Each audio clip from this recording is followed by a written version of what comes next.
小飞。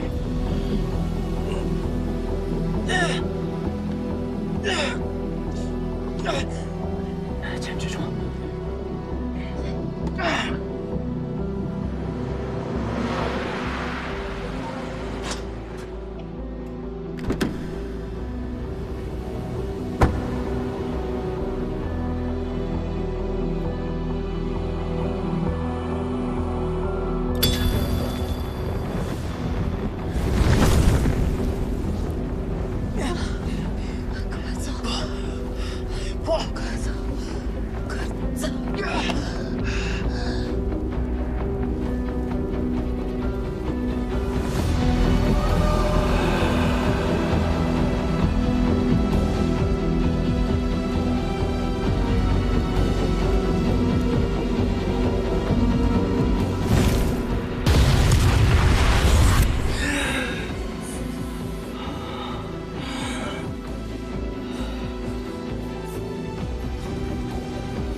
师哥，你当时为什么想到来合成开诊所啊？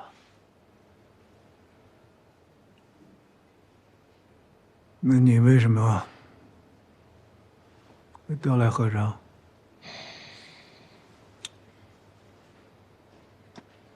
你知道为什么？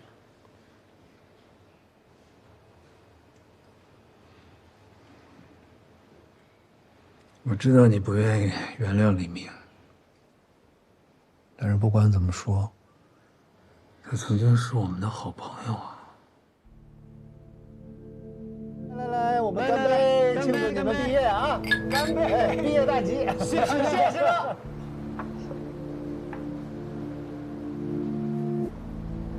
哎呦，子晴，哎，你毕业了以后，真的要当法医吗？对呀，我呀，还是希望可以替死者找出真相。行了吧你，我真不知道他怎么想的。哎，你怎么就那么喜欢跟死人打交道呢？像我这样不好吗？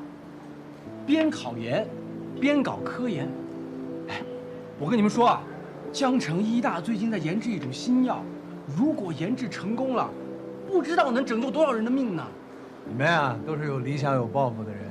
来，为了理想，来，为了理想，为理想干杯！干杯！干杯！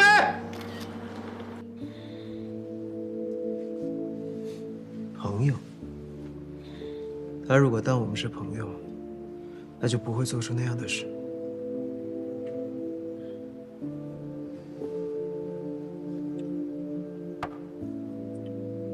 人啊，变的，他会变，你会变，我也会变。他只不过忘记了当初要救人的理想，走上了一条不归的路。但那是他的选择，不是我们的错，对吗？可他害死了小飞。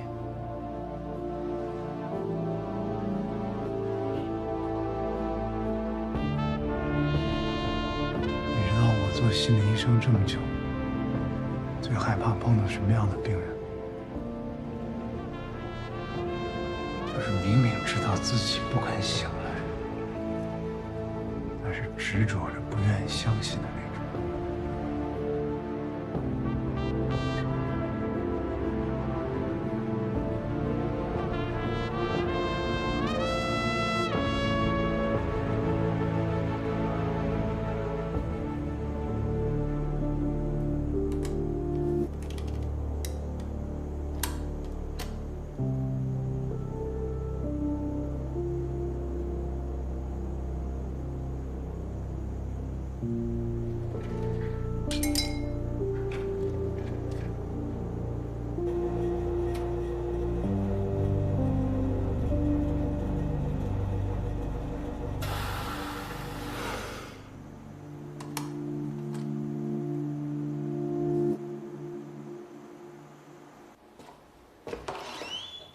季主任，李一奇还有李淑婷的体内药物成分比对结果出来了，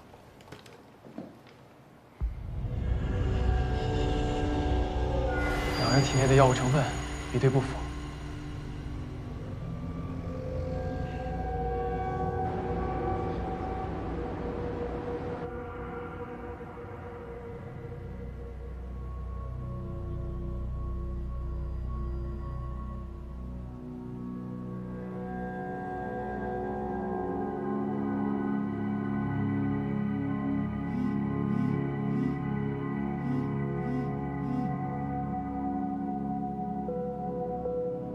喂，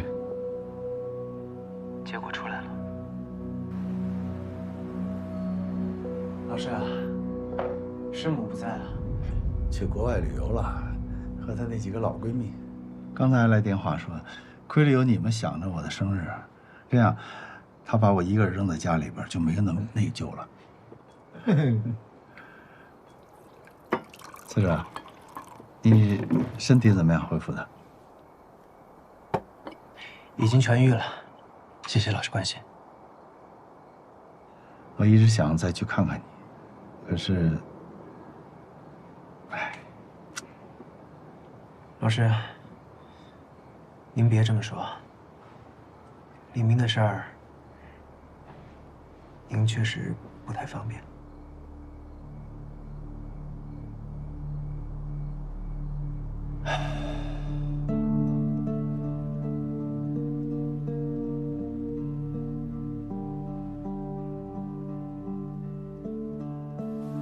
明明不能喝，他偏爱喝，我再给他拿一瓶。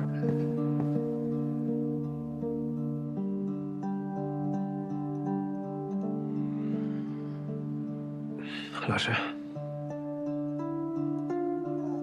以前我过生日啊，都是你们三个一起，现在少了一个。这个李明啊，太让我失望了。就算他搭上了自己的命，也换不回你女朋友。我怎么教出这么一个学生啊？老师，您认为李明当年配制的毒品配方有可能外流吗？外流了？不会啊。可当年出事的时候，实验室的每一个人都被调查过呀，也包括我。大家都表示说很惊讶，就看他每天忙忙叨叨的了。哦，原来他在忙这个事儿。那要这样，那得好好查呀，查清楚了比较好。老师，您支持我查下去？我从小看你长大的，我还不了解你啊。就算我不支持，只要你心里有疑惑，还不是要一查到底？查，要查，只有尽力了，才知道自己做的对还是不对。老师，谢谢你。不过，如果最后的答案不是你想要的，你同样要接受。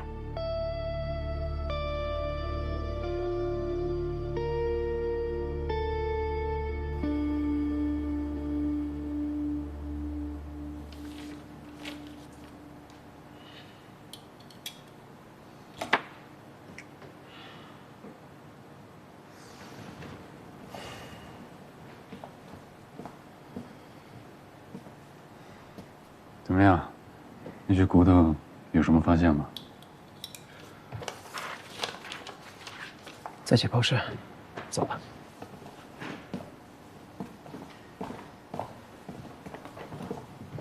齐主任，对。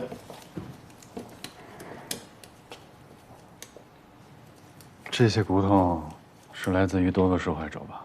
没错，左股骨和右股骨不是一个人，左臂骨和右臂骨也不是同一个人，四肢和骨盆不匹配，胸椎连颈椎也不匹配，手骨、足骨都不是同一个人，而且颅骨缺失。大概多少个人？这至少是10个人的骨头。死了10个人。这个和上次发现那个骨头是一样的处理手法吗？骨头表面都有分权树枝，而且这些骨头都没有自然侵蚀的痕迹，也没有自然白骨化的迹象，应该是有人人为剔除了骨头表面的皮肉组织。现在的检验结果上显示，是用酸洗的方式剔除了骨头上的皮肉组织。那 DNA 呢？有提取可以对比的对象吗？提取不出来，和上次一样。现场发现那个衣物纤维呢？已经送去物证科了。技术是去刘媛媛家采样了吗？都已经采样了，也提取了 DNA。现在只能等衣物纤维的鉴定结果了。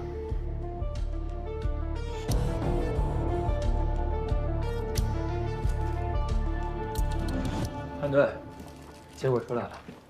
我们一共查到了2组 DNA， 其中一组样本比较多的，确定是刘媛媛本人的；而另外一组样本比较少，我们猜测应该是少量接触过衣服的人留下来的。会不会是其中一个受害者的？齐主任还没有从骨头中提取到可以对比的 DNA。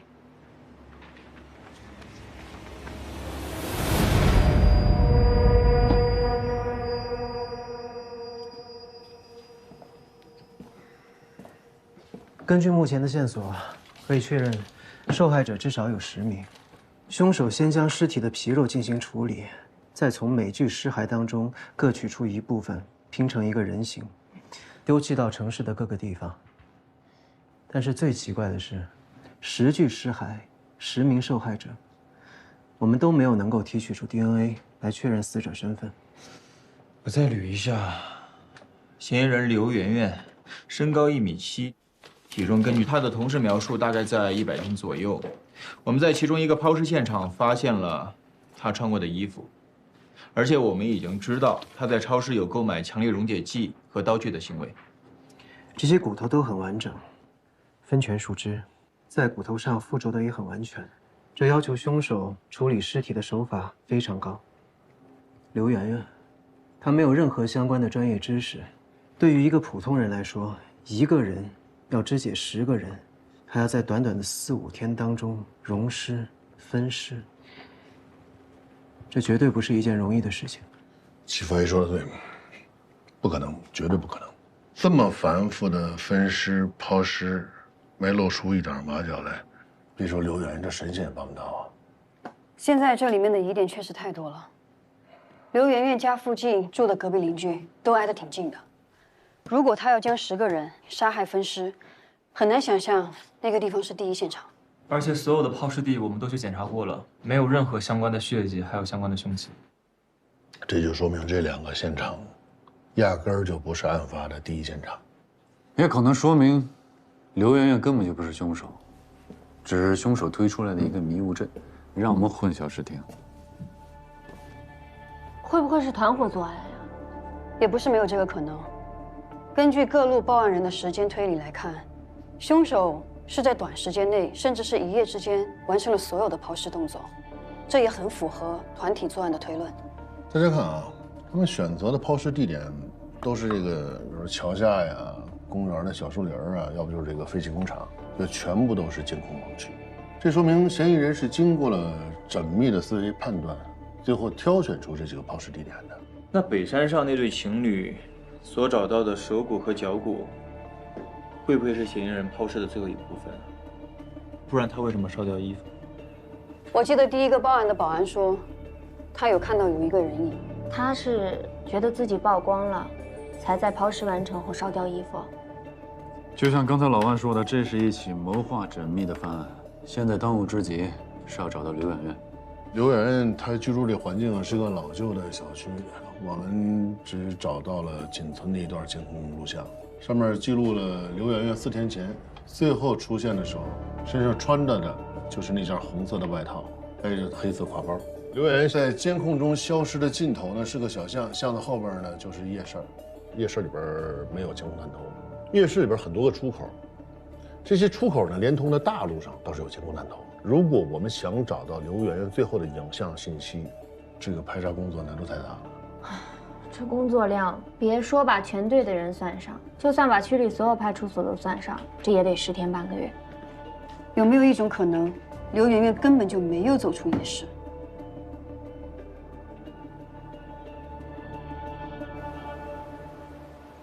鉴于案子的性质非常恶劣，局里决定成立专案组，集中力量侦破此案。为了提高时效，局里决定齐思哲加入专案组，协助你们工作。是。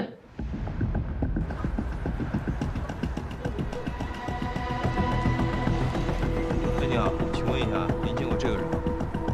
没见过。确定没见过？谢谢。去那边看看吧。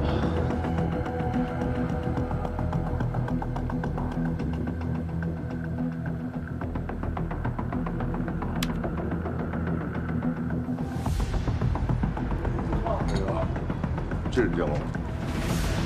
没见过。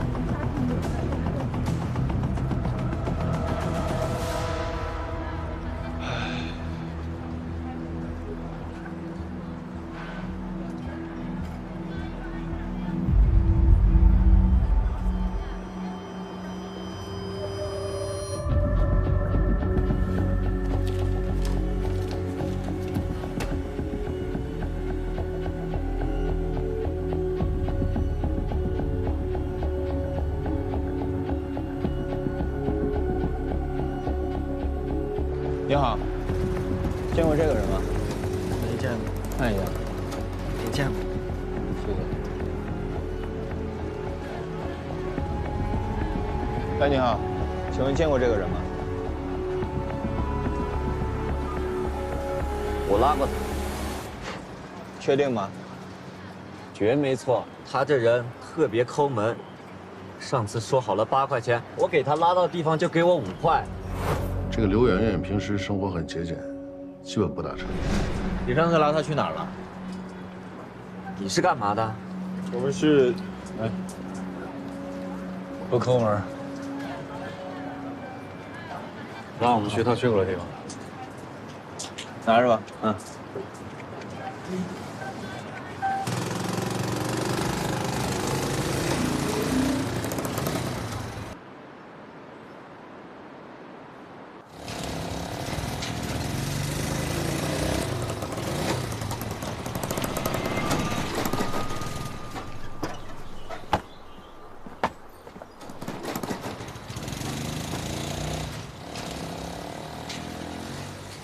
叫朱队和老王过来。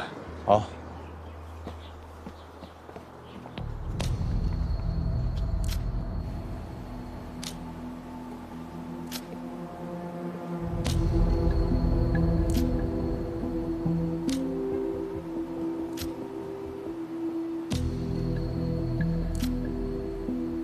冰，往前倒一点。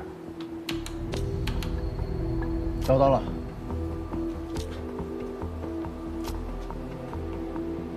他这是去哪儿啊？那边有很多大楼，我也不确定。还有其他录像吗？最近学校有几栋大楼在装修，监控统一在更换中。他去的地方，刚好是那几栋楼的方向。这么巧？这有没有可能就是第一现场？学校这么大，还需要点时间排查。老万，你去跟校领导打个招呼，让他们配合，查一下刘媛媛进来那天有没有其他人见过她。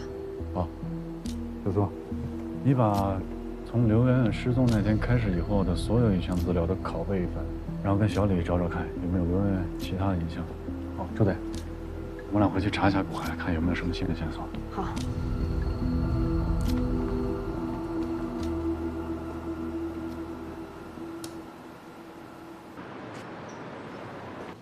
哎，牛肉来了。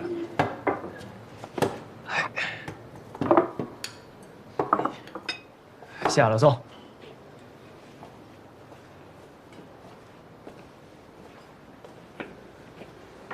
主任，你记不记得老宋这两天有心事啊？这两次来都不怎么说话。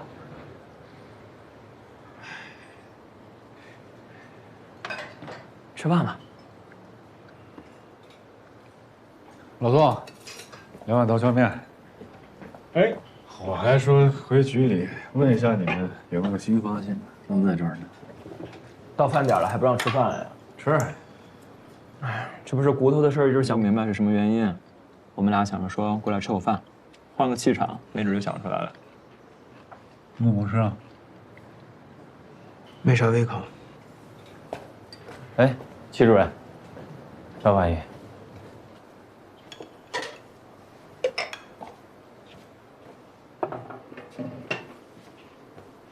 对，我们只查了刘媛媛进入了合成市医科大学，但是这个学校太大了，监控不太顶用，应该只能人力排查了，看能不能找到突破口。他去医科大学。刘媛媛和医科大学有什么关系？别聊工作了啊，吃完饭再聊。啊，这道酱牛肉啊，你们两个必须得尝一尝。为什么？这是我们医学生和法学生必吃的一道菜。我们第一次上解剖课，你要想那些人体器官还有皮肤组织全都泡在福尔马林里边，跟酱牛肉的做法是一样的。所以我们下课老师就会带我们去吃。谁要是把酱牛肉吐了，那可就挂科了啊！我吐不去，但是分不清。高原，你刚刚说什么？我说上完解剖课要去吃酱牛肉。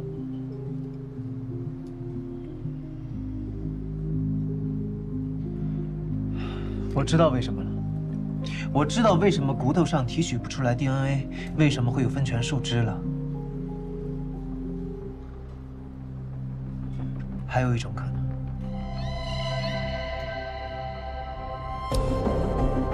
这些提取不出 DNA 的骸骨，表面都没有虫蚁和微生物的侵蚀，而且也没有自然白骨化过程的痕迹。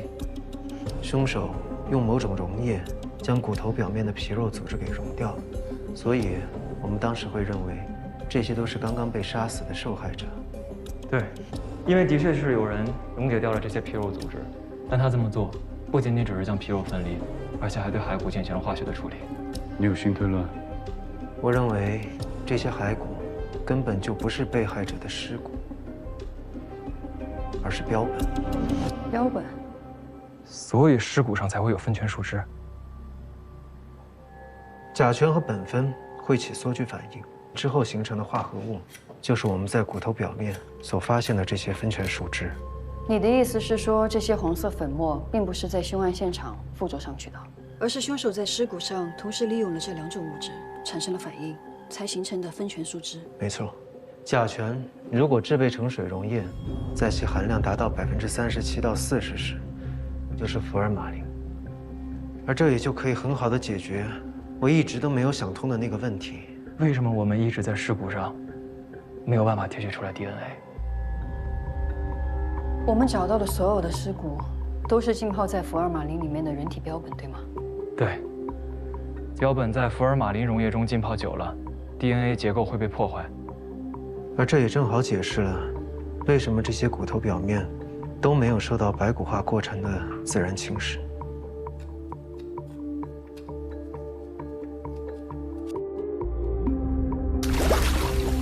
凶手利用这2种物质的化学反应，对标本尸块的骨头进行处理，去除掉福尔马林的残留，再将这些骨头丢到了各个地方。他的目的，就是为了让我们不知道这些骸骨到底是从哪来的。凶手四处丢弃这些骸骨，是第1层防御。当我们找到这些骸骨时，他这一系列的复杂操作就起到了第2层防御的作用，让我们想不到这些都是人体标本，让我们误以为这些都是近期的受害者。那这样的话，是意味着没有受害者吗？凶手用这么复杂的手法来诱导我们，肯定有什么东西想要掩盖。原本这些人体标本应该在哪里？医科大学。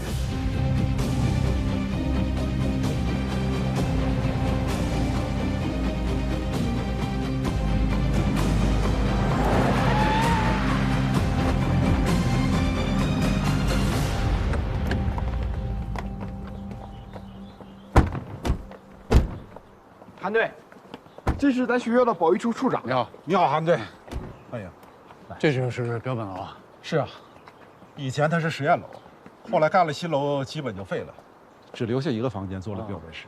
这附近有监控吗？平时都有什么人出入啊？因为这里也没什么贵重物品，所以几年前监控坏了就没换。标本室钥匙也只在管理员一个手里，没什么人会来这儿。他是这儿保安。你们这儿就有一个保安？对，他只看白天，晚上锁门回家。老六啊，这几位是警察同志。哎，你见过这个人吗？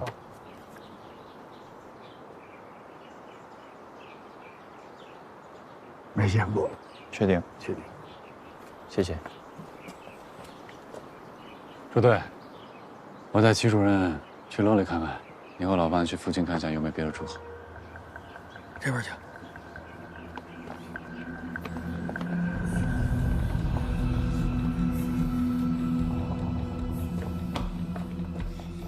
我们这儿怎么可能有标本丢失呢？虽然只有这一个保安，可是我们学院的管理一直很严格的。是，这我管的。要是丢东西啊，就得被开除。走走走。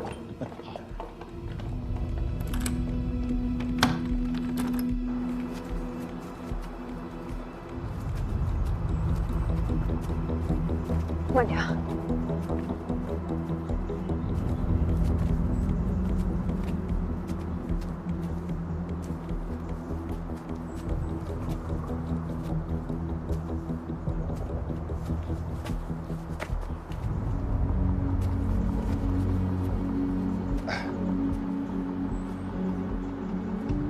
我去那边看看。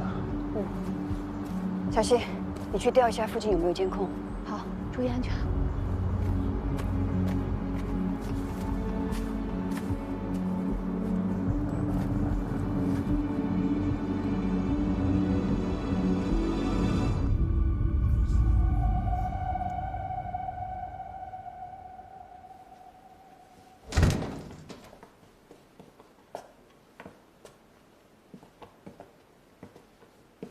这里就5具大体。是的。韩队，所有标本都在，也都符合记录，而且最近的归还日期都在1年前。整个医科大学只有这间标本室吗？是的，只有这一间。整个合成除了医科大学，还有其他地方可以存放人体标本吗？没有了。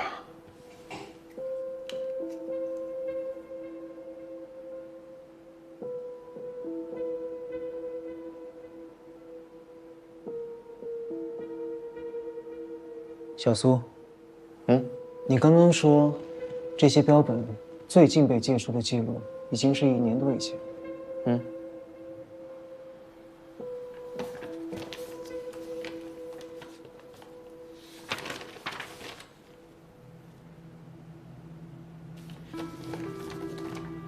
可是这些标本罐最近才被移动过。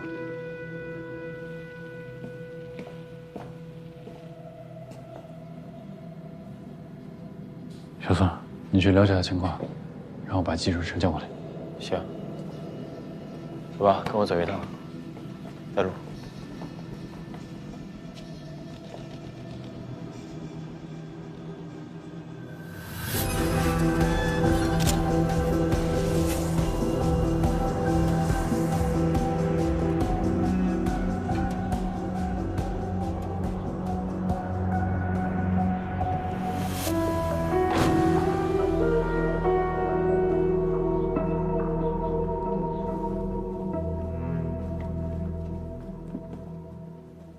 警察同志，这到底是怎么回事啊？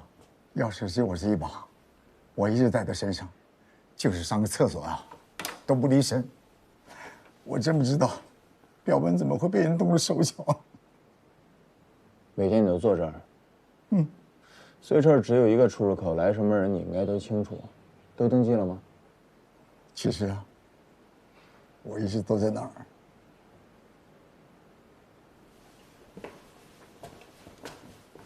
坐这儿，还是躺着呀？不是你这样看得到什么呀？整栋楼的钥匙啊，都被后期送走了，只有标本室的钥匙在我这儿。要是有人来借标本呢，或者大体都会拿着教授的批条，我亲自领上门。平常时间没事也没人来。这是批条。哎，来取大体的人不少啊，都是学校的师生，每天啊有7、8个。他们来之前会事先通知你吗？不会，只要有批条就可以了。行，我明白了。这个我先拿走啊。还有什么要补充的吗？暂时没有了。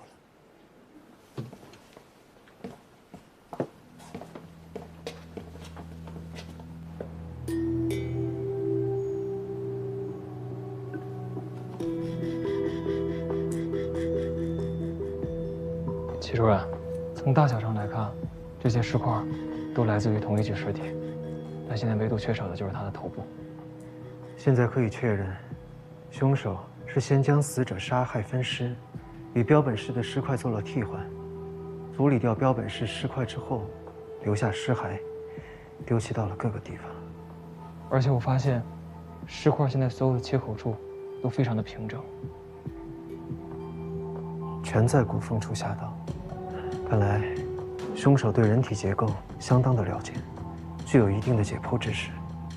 可是我们现在在尸体上没有发现他的致命伤口。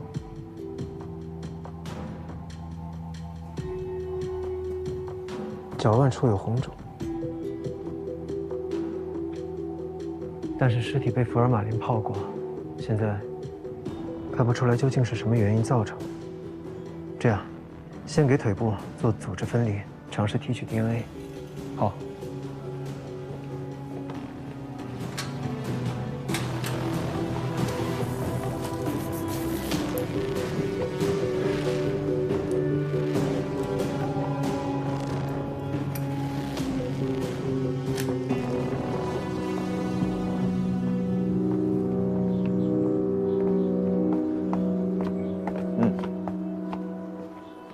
行，我知道了。韩队，我们查了刘媛媛的通话记录和社会关系，和那个保安没有任何交集。韩队，怎么样？标本楼后山东南角有一片铁网，我们发现了有一个被扒开的口子，但从生锈的情况来看，也不像4、5天前弄的。我们勘查以后发现，如果嫌疑人刘媛媛真的在学校杀人分尸的话，她只能在标本室里完成。但是目前我们也没有证据证明刘媛媛去过标本室。大楼搬迁之前，所有的钥匙都给了后勤处。我们刚才看了一下，她能进去的也只有标本室。那不对吧？人有可能是嫌疑人在外边行凶，杀完人之后把尸块带进来，然后通过保安调的包啊。但刘媛媛进去的时候并没有避开监控的意思。如果她的包里真的装了尸块，她应该避开才对。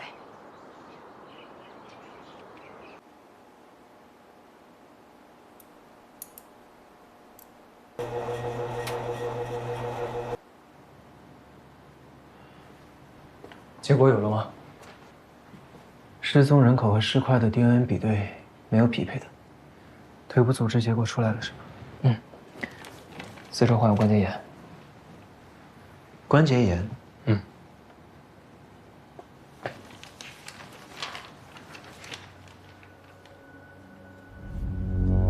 顺便通知一下技术师，去他家采集一下他的指纹和 DNA 样本，把他之前用过的东西都带回去。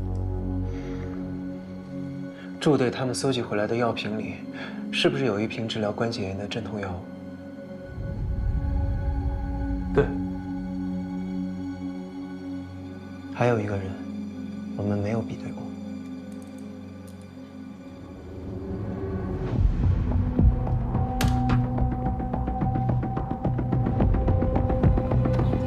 朱队，监控拿到了。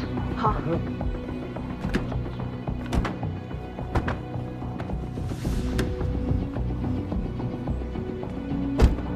标本室的尸块已经确认死者身份。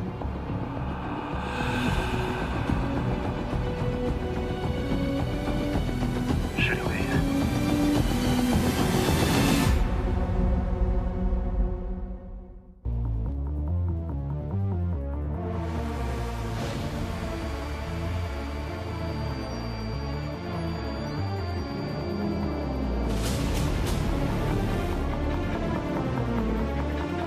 凶手把尸体藏在标本里，标本室很有可能就是第一现场。